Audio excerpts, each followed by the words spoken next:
All right, thank you very much for joining us on the program, Bamidele Ayemibo. Good morning. It's a pleasure to have you on the show this morning. Good morning. How are you today? Very well, thank you. Well, this week I know has been very busy one for stakeholders like you, as you have been having series of meetings regarding the implementation of the AFCFTA. Tell us what has been the major conversations around this.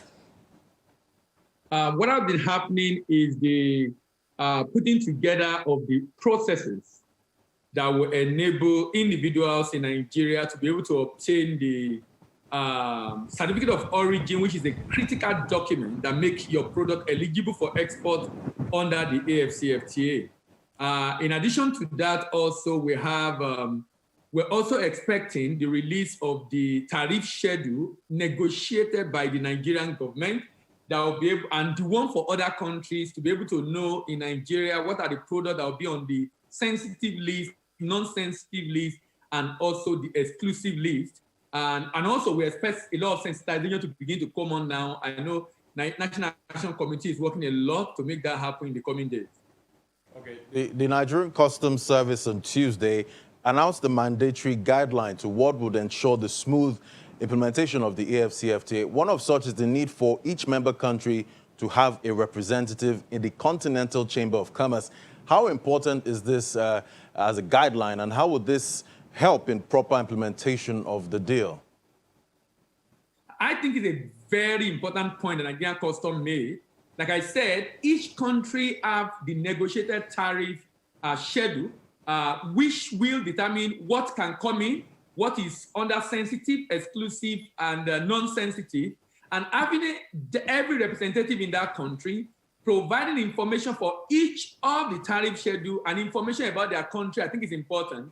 But more importantly also is, one of the issues we have under the ETLS in West Africa is the fact that when I have issue, it's not so easy for me to make that issue known that, okay, I have a product, the product I have right now is eligible under ETLS, and I'm not allowed to come into a country, or I'm allowed and I have to pay duty. With this Chamber of Commerce, representative for all countries, it becomes a lot easier to pass message across. It becomes a lot easier to get across to the custom of every country through the representative at Continental Chamber of Commerce. So I think it's a very, very important point that customs have made.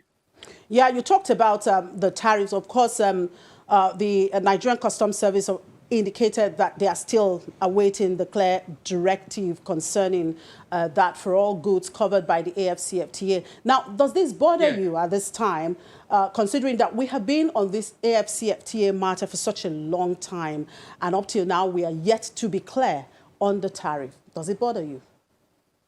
Chimeze, you should remember that Nigeria did not sign this agreement on time. And it was just late last year that we actually ratified. So for me, it's just a sign. The reason why we're having this at this time is just because we did not start on time. So I'm not surprised at all, because we didn't sign on time, we didn't ratify on time.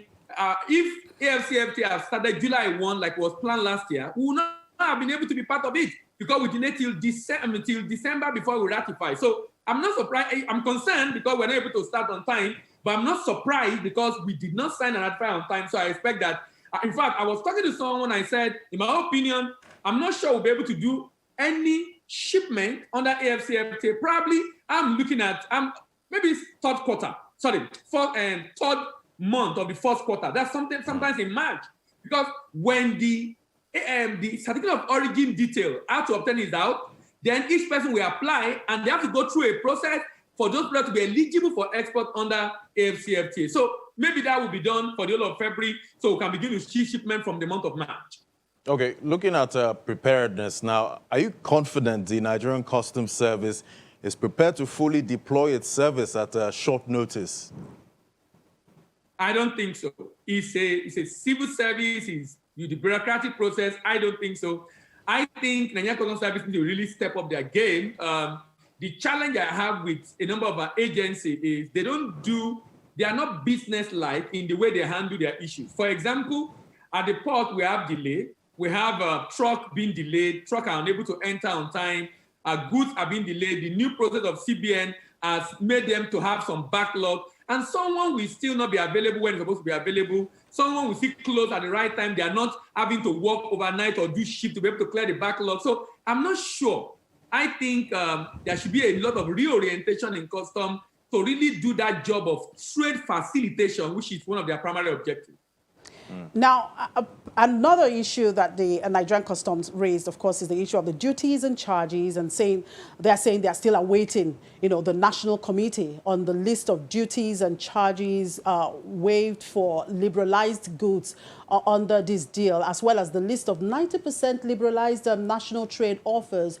So for you, what are your expectations regarding these? I'm also eager to see that list. I'm very much eager to see that list because that will help a lot to know what the government is thinking in terms of what should be on the exclusive list and the rationale behind what is on the exclusive list and what should be on the sensitive list and the rationale behind the non-sensitive list also. I'm also eager to, in fact, we've been asking the government body concerned about this, and they said they are already working on it, that it's actually in process. And I think in the coming days, maybe sometimes in February, we should have access to that. Because I'm waiting for that, and all the experts in the trade community are also eager to see that document. So the federal government declared this month as month of AFCFTA sensitization. How much enlightenment campaign is going on at the moment? They are just about to start. And I would rather January is the month of starting, not the month of sensitization. I think sensitization could be for the whole of this year. Right. Because we need a very serious and heavy sensitization, just like we do during election, so that every business concerned in Nigeria is aware of the possibility, potentials, and opportunity that await them, and how also to be able to go about the AFCFTA. Okay, now I know you've been having meetings with the different stakeholders, and we know that one issue, I think you did mention that the rule of origin. How much of understanding do businesses have regarding this? Because this is very important. That's the game changer for any free trade agreement, the rule of origin. Because what the rule of origin does is to ensure that a third country who is not a part of that agreement does not have easy access as the state parties or contracting parties who have signed and ratified that agreement.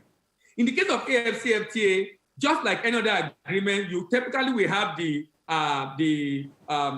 products that are deemed to be originating from Africa, which can be value addition, the level of raw material in the product, value addition, and processing. So for ETLS, for example, you expect about 60%, and I think AFCFTA is also 60%, but the detail also will be made available. But I think the raw material level is about 50 to 60%, depending on the nature of the item. But the idea is, if you say, I was talking to someone on this, one of the companies in Nigeria, about those that are sourcing their raw material from outside. In fact, we had a program with MAN yesterday, and I raised this issue about the fact that a business sourcing its raw material from outside the continent, we need to rework the supply chain in order to see the possibility of sourcing that raw material from within the continent if such a business is going to be able to enjoy the benefit of AFCFTA.